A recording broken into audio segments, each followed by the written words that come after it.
Herzlich willkommen zurück zum zweiten Tag unserer Konferenz Smart World, Smart Europe, der Konferenz über die digitale Souveränität Europas. Also in diesem schönen Amerika-Haus hier, an diesem schönen Tag. Aber trotzdem werden wir hier sehr viele interessante Gespräche führen, Debatten haben. Gestern haben wir ja schon sehr, sehr viel Input bekommen. Mein Name ist immer noch Barbara Kostolnik und ich führe Sie auch durch diesen heutigen Tag hindurch. Heute werden wir Challenges mit Ideen kombinieren und da darf ich jetzt zunächst mal zwei Herren begrüßen, die zwei Keynotes geben, mit denen wir danach noch ein bisschen sprechen werden. Das sind zum einen Stefan Schnorr. Er ist Staatssekretär im Ministerium für Digitales und Verkehr, und zwar in dieser Reihenfolge. Das habe ich mir gerade noch mal versichern lassen, also das Digitale kommt first. Herzlich willkommen, Herr Schnorr. Er ist verantwortlich für die Abteilung Digitale Gesellschaft, allerdings nicht für das Gaming. Die Games haben Sie abgeben müssen an das Wirtschaftsministerium, die hat sich Robert Habeck gegriffen. Herzlich willkommen, Herr Schnorr. Und herzlich willkommen Thomas Courbe. Er ist Directeur de la Direction Générale des Entreprises, DGE, angedockt an das französische Wirtschaftsministerium. Er ist uns zugeschaltet und ich denke, wir werden ihn auch gleich dann sehen hier hinter mir auf dem Bildschirm. Wir hören jetzt zwei Keynotes und wir fangen bitte an mit Herrn Schnorr und dann mit Herrn Courbe und dann werden wir noch ein paar Fragen haben, bis Herr Schnorr dann zum Flugzeug muss und nach Düsseldorf zurückfliegen. Herzlichen Dank. Herr Schnorr. Herzlichen Dank. Yeah, dear Mrs. Kostolnik, ladies and gentlemen, it's a great pleasure for me to be here in this conference in Munich. And first of all, I would like to thank the GFA for organizing this conference on European digital sovereignty. Digital sovereignty is indeed a topic of very, very high importance for Europe, for France, for Germany, for the whole world. And I directly come from the G7 digital ministerial meeting in Düsseldorf yesterday and on Tuesday. And the topic of sovereignty was also a very, very important discussion in Düsseldorf, also with a view of the current geopolitical situation, the war in the Ukraine, and so on. I'm sure, ladies and gentlemen, that also today we will have interesting discussions on Europe's digital sovereignty and its many facets, from technological sovereignty to data sovereignty to cybersecurity and digital infrastructure. So what is about and what is to do? As we can see from current global political situation, Europe must achieve greater independence to reduce dependencies on foreign providers, especially, not only, but especially in the digital field. To ensure strength and future security, Europe urgently needs to strengthen its own competencies. This is a task of, in my opinion, strategic importance and requires a joint political and industrial commitment on a national and on a European level. However, and this is very important, digital sovereignty does not mean striving for autarky. Open markets should and must be preserved, and rules-based trade must be strengthened. I'm therefore glad that within the G7 digital track in Düsseldorf, we are able to oppose digital protectionism. Rather, it is about the ability of both citizens and society, including business, government, and research, to shape the necessary digital transformation in a self-determined manner. First, ladies and gentlemen, we need to strengthen our digital sovereignty in critical technology areas to secure our own industrial capability. New and sustainable data-driven value creation in the industrial sector requires securing the entire production chain of digital technologies, such as artificial intelligence, cloud and edge computing, hardware and microchips, generation and processing of data, algorithm and software, sensors and actuators. It is of elementary importance to secure the necessary know-how for this. Otherwise, the most important element of sovereignty, namely freedom of design, cannot be guaranteed. On this purpose, industrial ecosystems are to be developed along the value chains, which will once again develop the required technical components more strongly in France, in Germany, in Europe, and bring future-proof, flexible service and applications on the market. In the past, Germany has initiated and also co-financed projects in all these areas, mostly in cooperation with other EU member states and with EU companies. This is very important, the cooperation between the governments and the economy and the science. For example, Germany is advancing an important project of common European interest, so-called IPCI, together with France and many other EU member states. The IPCI Next Generation Cloud Infrastructure and Services is intended to revolutionize the European cloud market. There is also an IPCI in microelectronics and in connectivity. However, we shall not use IPCI projects too frequently. Rather, we shall focus on making Europe competitive in a globalized world in order to compete with Asia and the US. I would like to draw your attention to another very important point, and this is data sovereignty. Data is the essential foundation for digital innovation, and data ecosystems are the operating systems of a global data-driven economy. A successful digital and data policy is crucial for Europe's digital sovereignty, for its citizens, and for European competitiveness. Improving generation, processing, use, and secure storage of data is the subject of various measures at EU level, such as the Data Governance Act or the Data Act, which is now starting under negotiation in Brussels. And one important project in data infrastructure is, of course, Gaia X, which was initiated by France and Germany. And I'm sure Gaia X is very well known for all of you. In the field of platform as a service, I can point to the mobility data space offered by my ministry, the Ministry for Digital and Transport, as a specific example. The mobility data space offers a platform for voluntary sharing, exchanging, and trading data. It aims primarily at companies and organizations, so B2B. The data traded there basically remains with the data holder and is not stored centrally.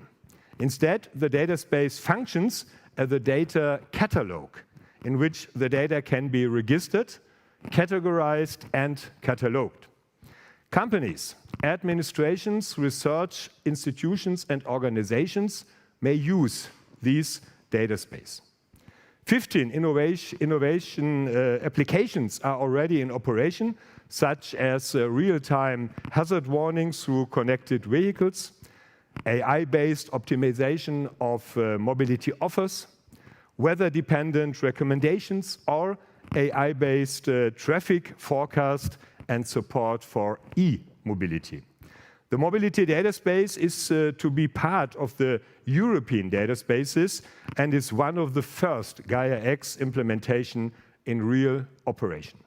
And we aimed at expanding it both internationally and this is also very important, cross-industry. But let me come back, ladies and gentlemen, to the political measures for digital sovereignty in Europe.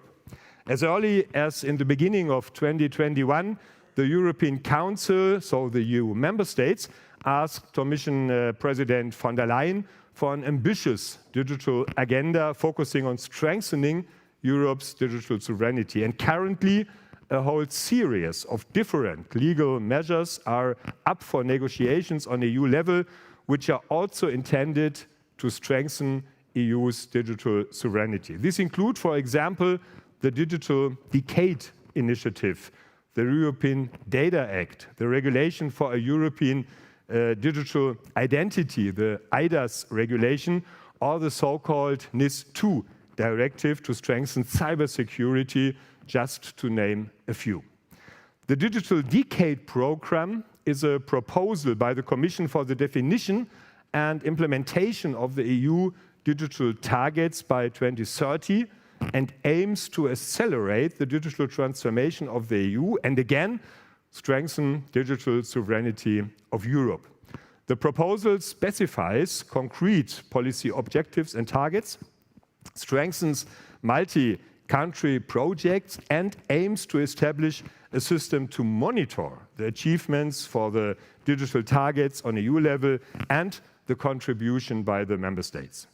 The proposal includes, for example, the following digital targets: 20 million employed ICT professionals in the EU with a better gender balance, gigabit network connectivity for all European households, and 5G coverage of all populated areas.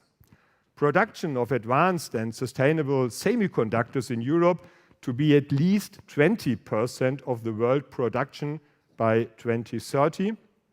A first European quantum computer by 2025, or 75% of European companies use cloud computing services, big data and artificial intelligence, and doubling the number of the European unicorns, which means companies with a valuation of at least $1 billion US.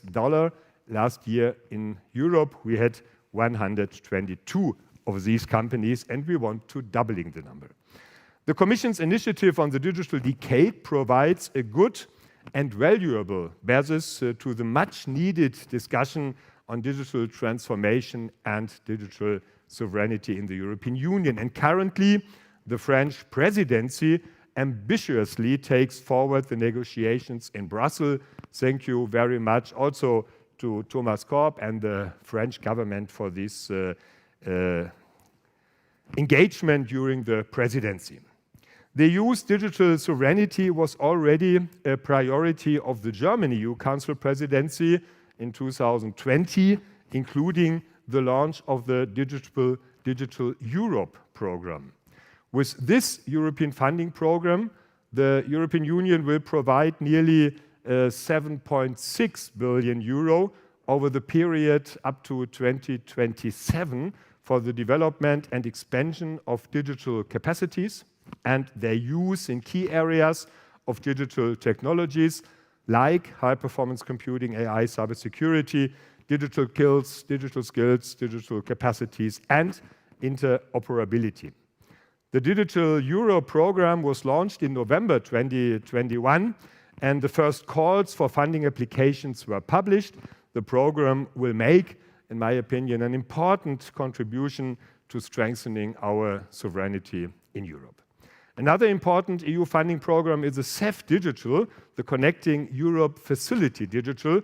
This program supports important infrastructure investments in Europe in general and between member states, as well as international connectivity to and from the European Union. With a budget of around 2 billion euro to 2027, it will support, among other things, the expansion of backbone networks and backbone infrastructure, including quantum communication, pan-European cloud interconnections, and backbone connectivity for the EU's international connectivity, including submarines and submarine cables and satellite links. One of the cornerstones of the CEF Digital is a rollout of 5G infrastructure in Europe, where the focus is on 5G coverage along transport corridors and smart communities on the local level. Recently, the first round of calls under CEF Digital has been closed by the Commission. So, ladies and gentlemen, let me, as concluding remarks, look briefly at digital sovereignty on our national level here in Germany. The new German government emphasizes the importance of sovereignty in numerous places in the coalition agreement. The support of key digital technologies is one of the very important focus. We will be the driving force behind a strongly technology location that attracts talents.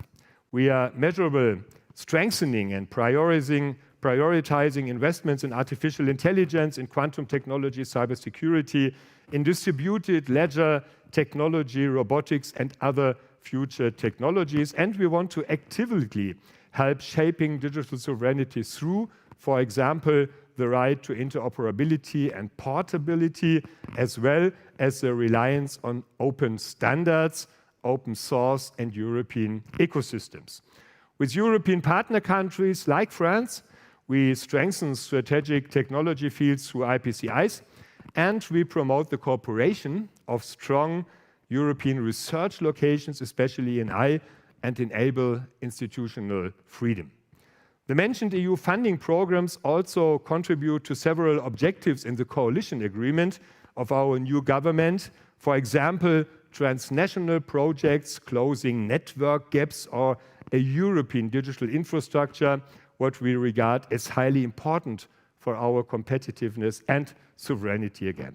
In all these areas, we are aware that a digital transformation that safeguards our values, digital sovereignty, and a strong technology location can only succeed with a progressive European framework. So we can see that a whole series of initiatives and political activities are already being taken and implemented at both European and national level. This is, I think, right and important, and I very much welcome that. However, more still needs to be done, and there is no reason to rest. Measures at European and national level can and must go hand in hand here and must complete and reinforce each other.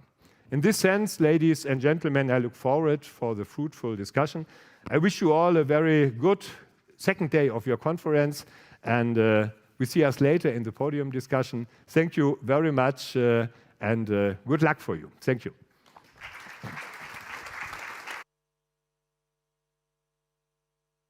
Dank Stefan Schnorr für diese Perspektive der deutschen Bundesregierung, unter anderem auf die europäische digitale Souveränität.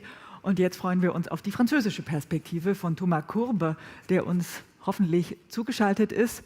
Digital zugeschaltet, da ist er schon. Bonjour, Monsieur Courbe. Wir freuen uns auf Ihre Perspektive. Merci beaucoup.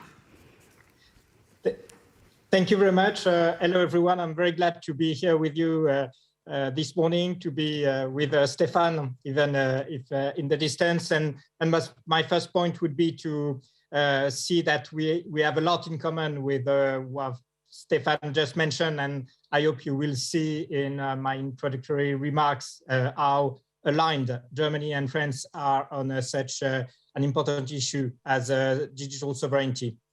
So I would introduce by saying that we see digital sovereignty as relying on 4 pillars, stating that Europe as a protective power must strengthen the security of citizens, of public services, of businesses in the cyberspace, and must also establish a data industrial strategy that is resilient to extraterritorial law. Second, Europe as a normative power should promote fundamental values, support the strengthening of democratic institutions and the re-establishment also of a level playing field for the businesses in the digital market. Third, that Europe as an innovative power should be attractive to foreign investors and talents and ensure the condition for the emergence of European world-class technology companies. And finally, Europe as an open power should obviously, as Stefan mentioned, keep the most open market in the world. That is its situation today, and it is very compatible with our objectives of digital technology. And Europe should also, as an open power, promote free and open standards, promote the creation of open and shared software and hardware infrastructures as global digital commons. So these are the 4 pillars of, on which to build our digital sovereignty. And to put it in a nutshell, I would say, and develop as priorities for the French presidencies, the idea that our digital sovereignty relies on our capacity to master the digital technologies that are strategic to our capacity to fulfill our societal needs, and on our ability to enforce our values and rules in the cyberspace. So on the first issue, Stefan has mentioned this idea that in Europe we have agreed on what are the most strategic and key digital technologies that we have to master to ensure this digital sovereignty. We share the same list of strategic technologies as Stefan mentioned, and I would add that obviously this list will have to be evolutive. As an example, we are looking at metaverse as to assess how it will imply action from European Union and European member states to contribute to digital sovereignty within the metaverse as an example. And to master these technologies, we have identified three particular challenges. First one is orienting and promoting research towards the business world. Second, financing emerging players. And third, building future champions. On the first item, I would say that we still have in Europe academic research among the best in the world. And however, we have a too low rate of transfer to the economy. It's interesting to see that Germany has a better rate than France, but generally speaking, I would say that Europe has margins of progress, significant margins of progress on how to transfer better academic research to companies, for example, in rates of big companies cooperating with academic institutions, such as the ones that are inviting us today, or public research or academic research producing new startups. This is an important issue, and in France, we have, in the framework of our France 2030 plan, engaged reflections on how to increase this transfer, and we probably have at a European level reflections to be conducted on this point. Second is how to improve the financing conditions of the startups. You all know here today that European technology companies benefited in 2021 from a very strong investment, almost 3 times the 2020 level. Technology companies operating at over $1 billion in Europe have exploded, as Stefan mentioned, a very significant increase in their number year over year between 2020 and 2021. But at the same time, we see that we still have too limited investment capacities in these companies in Europe. For example, between 2016 and 2020, only 25% of the capital equity raised between $100 million and $250 million in Europe were from European funds, and only 10% of the capital raised for tickets over 250 million, which is much too low. And this is why we have an agenda on increasing this financing capacity for these digital tech companies to grow in Europe. We have obviously all the European plans on improving the financial markets, the union, the capital market union. But we also know that without venture funds of a sufficient size, we will not reach this objective of funding with European funds all these tech companies that will become the next champions. This is why we launched the Scale Up Europe initiative in March 2021, that was very much supported by the Portuguese presidency, and that has been also obviously supported by the French presidency in the recent months. And we have this objective in the Scale Up Europe initiative of creating more than 10 technological giants valued at more than 100 billion euros in the European Union before 2030. And last month, in April, 5 public investment banks and institutions of France, Germany, Greece, Denmark, and Finland have set a common investing facility of 3.3 billion euros as the first step to contribute to this financing capacity. And third, on this objective to master in Europe the key technologies for digital sovereignty is our capacity to move to industrialization stage, which is obviously for many startups a very difficult stage to reach with very high risk and again financing difficulties. And for that we have in Europe in the last 3 years made a lot of progress in our common capacity of member states together with the Commission to finance this first industrial development, which is also in the digital world a key element of our capacity to accompany our tech companies in their growth. Stefan mentioned the IPCI, which is one of the tools we have to reach this objective.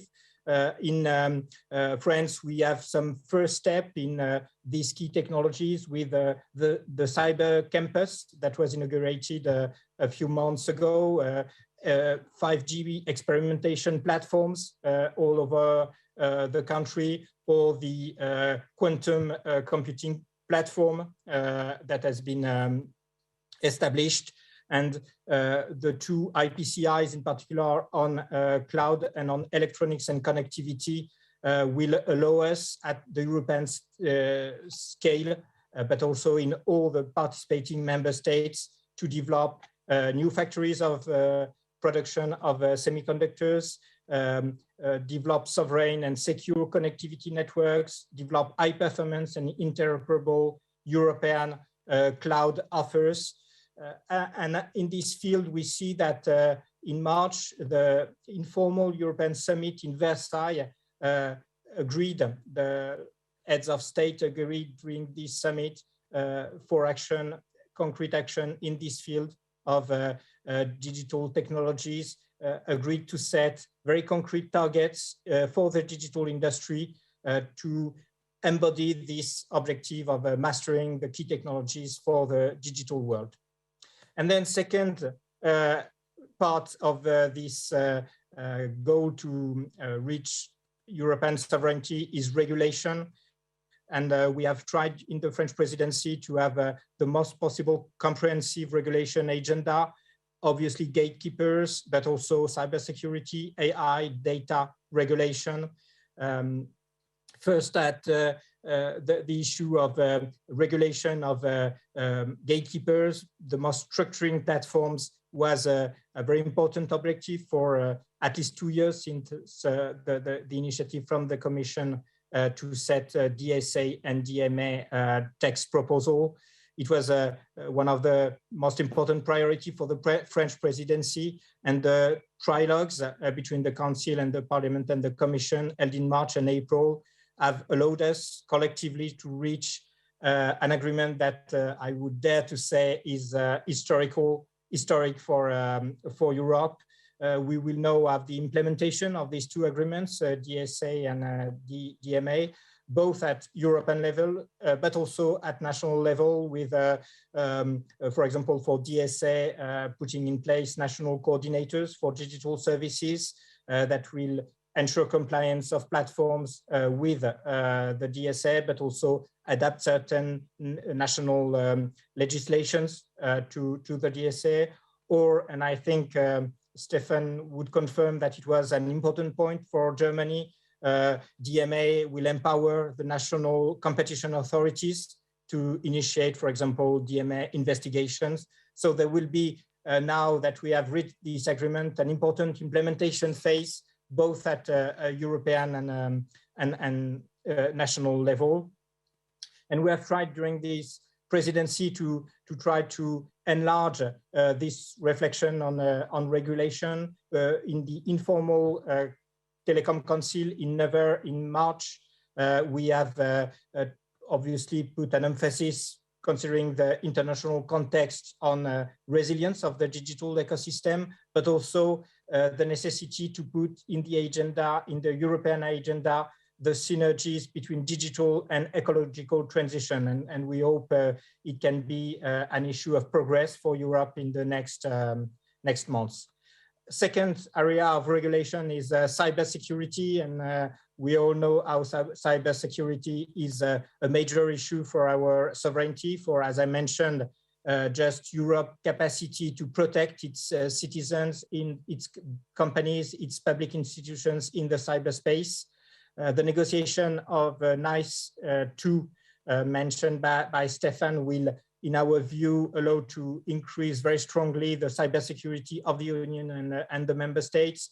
It will really be taken as a cross-cutting issue within the internal market, and also allow us to better protect the smaller actors in the cyberspace.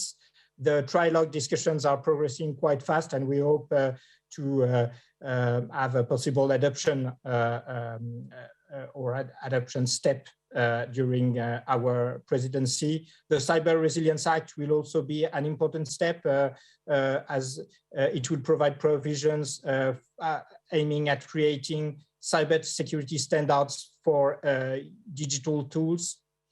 On AI, our goal, and I think the challenge we have is to both be able, as the Slovenian presidency initiated it, a draft regulation that would be the first, world first horizontal regulation for AI, and to have this framework ambitious, realistic, transparent, and at the same time have a framework that is very compatible with innovation, which is our priority in this field. This aim to develop an ethical, responsible AI in Europe is part of the cooperation that was engaged with the Aachen Treaty, where we also took initiative between France and Germany of boosting, in particular, AI solutions for risk prevention, crisis management, resilience. And we have at this stage 5 big cooperation projects involving SMEs, groups, laboratories, research institutions that will work on these very concrete resilience solutions, as also a concrete step on how AI can help us solving the issues we are facing in Europe regarding resilience in general. And to conclude, data governance and data regulation is the last elements of regulation we wanted to focus on during our presidency, and we feel, as Stefan developed it, is critical for our digital sovereignty.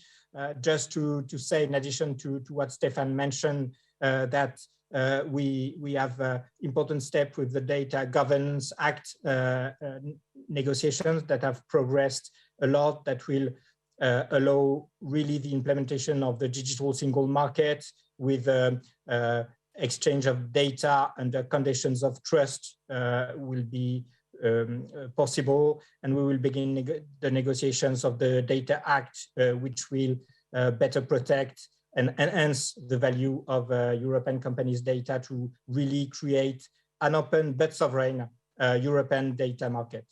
So these are the 2 legs on which we move forward for digital sovereignty, mastering the key technologies with a very strong industrial policy, with new tools and a very strong willingness of the European Commission, the presidency and member states, and a digital agenda for regulation that has progressed a lot in the past months towards probably the most comprehensive regulation agenda to fit with our values in the internal market.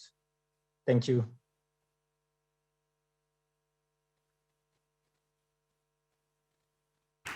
Thank you, Thomas, for this speech. You stay with us, please, because we have now some discussions, some questions. Mr. Schnorr, would you please join me on stage? Thank you. So, can you hear us, Thomas? Very well, very well. That's perfect. Hello, so let's have Thomas. a seat. Hello, Stefan. It's a pleasure to see you. So, Indeed. pleasure to see you. Questions for both of you, Mr. Schnorr and Mr. Courbe. How should Europe deal with foreign companies, for instance, regarding data, taking into account the regulation of platforms? I think the main important, if we discussed about sovereignty, the main important thing is that we have the same framework conditions for all companies. Companies from Germany, companies from Europe, companies from other parts of the world. And especially with a view to platforms. Platforms are the gatekeeper for the internet. We all know this. Especially with a view to platforms, we need an update of our regulation. The last regulation that we had was the e-commerce directive, and it's more than 20 years old. 20 years. And what happened in the last 20 years in the internet, in the digitization? For example, Facebook. The older people of us know Facebook. I think the younger people do not know Facebook. Facebook started in 2008. And the e-commerce directive was from 2020. So from 2000. So before Facebook started. And the world changed extremely. And the e-commerce directive only regulate the notice and takedown. And now we're dealing with child pornography. We're dealing with wrong information, disinformation in the internet. So in this case, we now have, and thank again for the French presidency that they could reach a political agreement on the DSA, the Digital Service Act. This will update our digital framework in Europe and the Digital Markets Act for fair competition, for the same level of competition worldwide. This is, in my opinion, extremely important that we have this framework, that we have a level playing field for all companies, and therefore the DSA, the DMA are very important steps also to guarantee our digital sovereignty, because under these framework conditions, smaller companies in Europe have the chance to grow up, to scale up.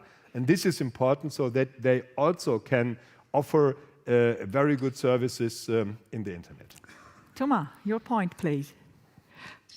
Yes, I would say that we are developing in Europe a kind of third model of regulation on this issue. That is a model where the regulation is decided by the people and their representatives at a European level. We have chosen in DSA and DMA to focus on gatekeepers because of their dominance on the market, with, in many cases, locked and opaque markets, unfair business practices, capture of innovation that has been seen in multiple cases in the last years, or on the other side, a lot of harmful contents, as Stefan mentioned, and real threat to our democratic institutions in Europe. So the challenges of regulating these gatekeepers were huge, and this is why, again, this historic agreement is so important. It will allow us to have very concrete steps on both level playing field, business practices, with very concrete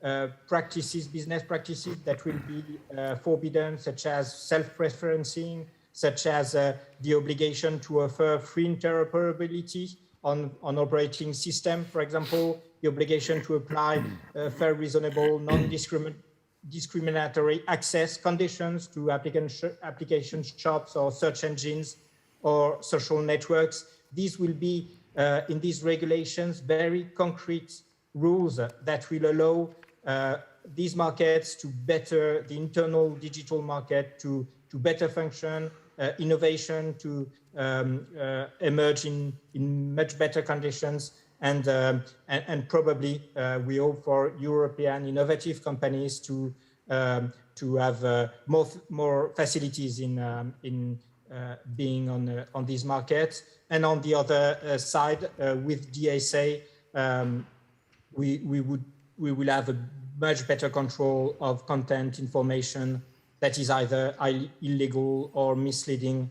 And this, again, in the past years, we have seen how dramatic the consequences of unregulated social networks could be for our societies. So on this field also, we will have very concrete steps towards a better control of the information, in particular on social networks. And maybe one other dimension is the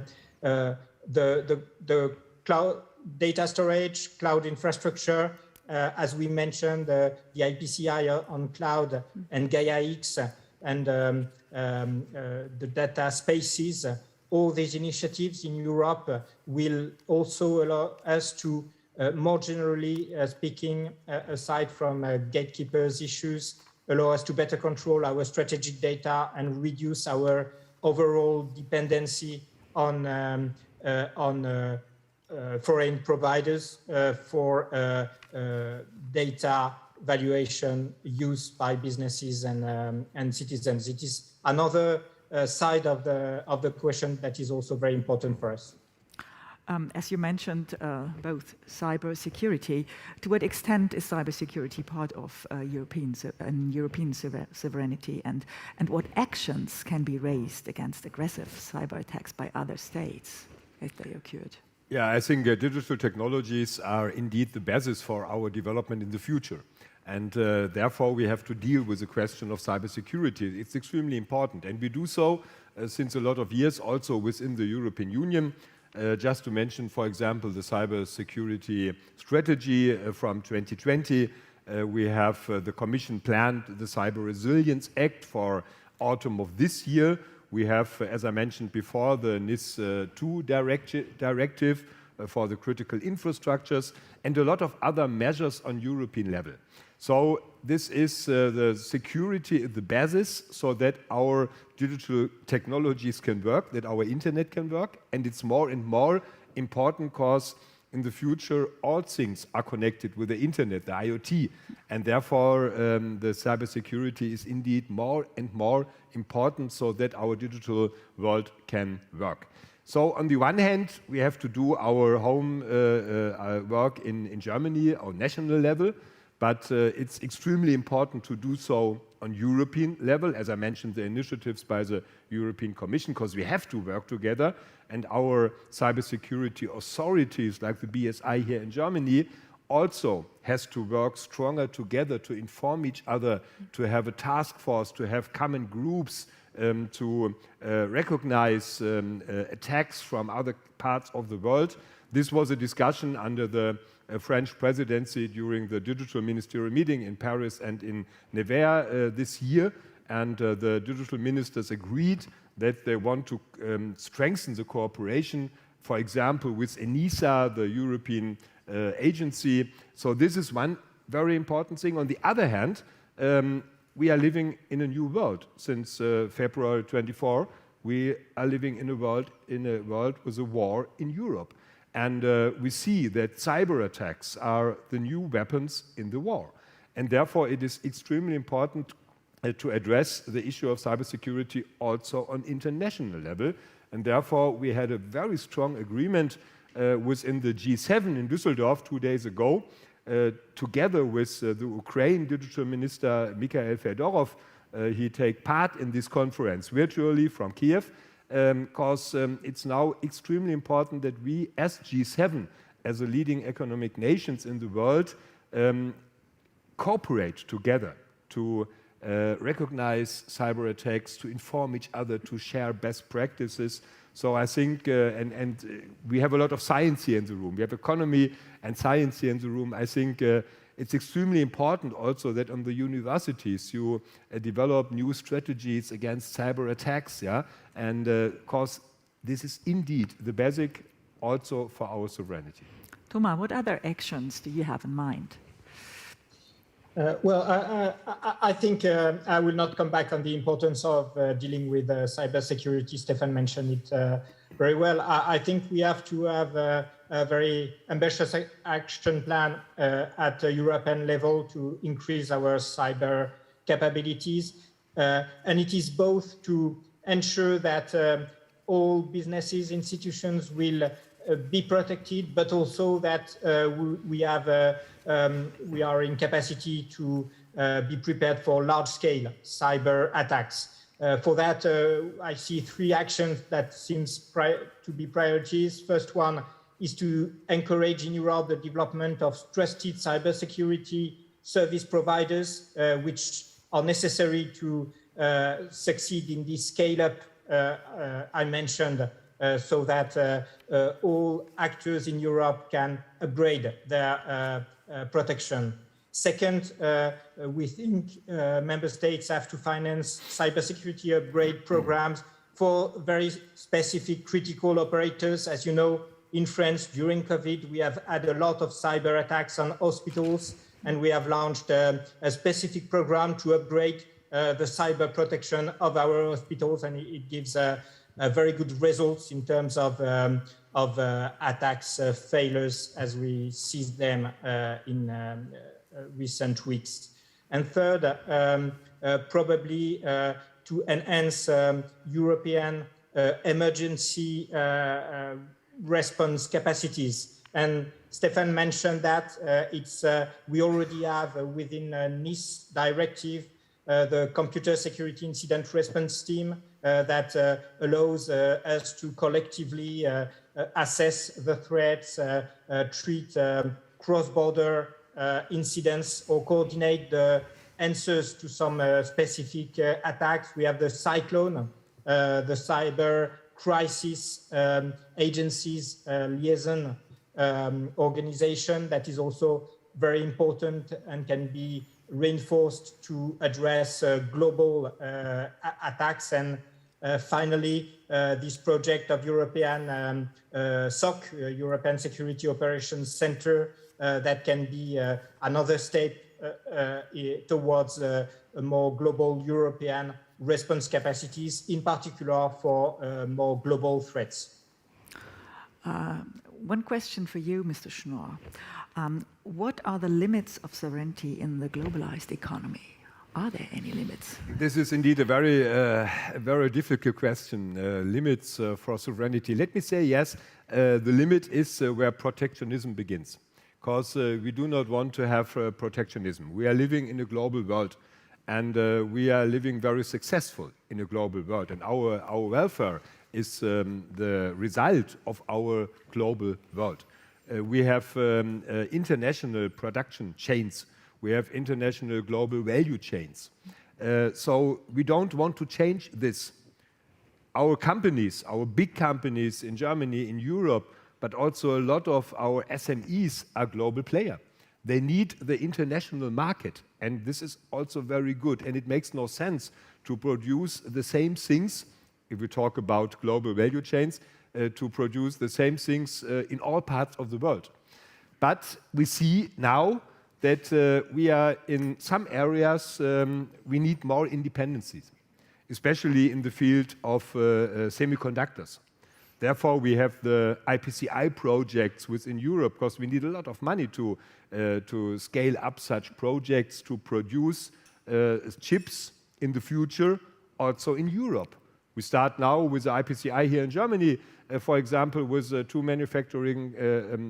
two factories in Dresden and in Magdeburg to build our own chips, and together with the universities to develop also the next generation of chips, also here in Europe, and not only in other parts of the world. Battery technology. We need batteries for our e-mobility in the future. But we depend now at moment on batteries produced in other parts of the world, especially in Asia. Now we are beginning to produce batteries also in Germany, in Europe. So this is, in my opinion, important. And the border is where protectionism begins, because this makes no sense. More independency for Europe, but we are not able to do all the things only for us. Therefore, I mentioned our aim is that 20% of the semiconductors are produced in Europe in the next years. 100% is impossible, and it makes no sense. But then we have reduced dependencies, and We see now the problems in the value chains. We have problems to get products from other parts of the world, not only because of the war.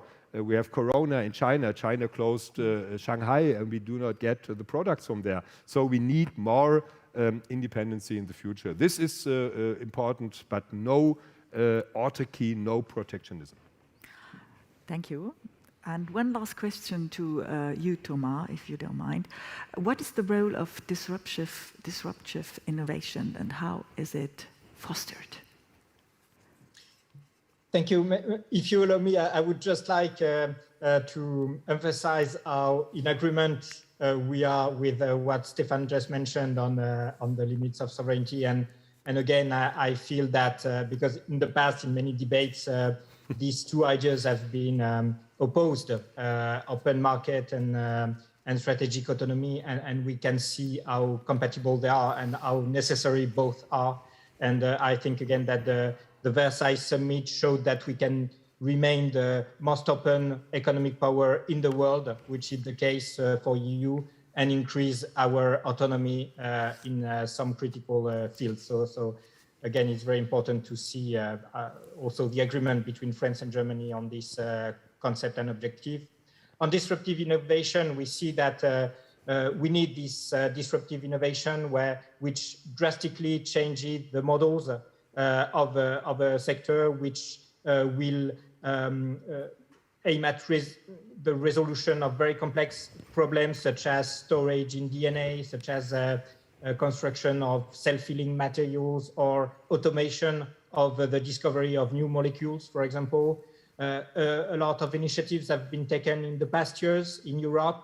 Obviously, Sprint Day in Germany, we work a lot with this disruptive innovation agency, and we feel it has a lot of potential and results already. In France, we have chosen not to set an agency, but to launch disruptive innovation challenges. We launched 4 of them in 2019, for example, on AI certification or on cell factories for bioproduction.